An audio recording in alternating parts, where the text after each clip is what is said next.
बेआईन इटाभाटी उपरे जिला प्रशासन छाट रायगड़ा चांतिली थाना भाकुरगुड़ा इटाभाटी उपरे जिला प्रशासन और श्रम विभाग मिलित भाव में चढ़ाऊ करिछि। सेठारु 6 जन शिशु श्रमिक को उद्धार करा जायछि। उद्धार समस्त शिशु श्रमिक बलांगीर अंचल होइतिबा नै सूचना दैछन्ति उपजिल्लापाल। आंध्र प्रदेश एक व्यक्ति बेआईन इटाभाटी चलाउथिले। तांको नारे जिला श्रम विभाग पक्षरु थाना इतला दिया जायछि। ए चढ़ाऊ उपरे जिल्लार समग्र इटाभाटी मालिकंक मध्यरे कुकुआ भय सृष्टि होइछि।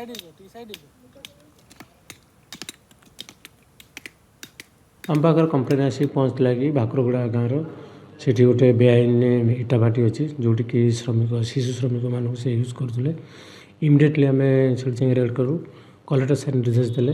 रेड कलापर आम 37 लोक उद्धार कर लास्ट 5-6 मास लोक आनी बलांगीर से आसते खफराकल ब्लक रू एवं से 11 जन श्रमिक छोट छुआ थे से 11 जन पिला आम CWC बलांगीर को आम हैंड ओवर भी आज करदेचु एवं से इटाभाटी मालिक एग्नेस्ट आम FIR भी कर।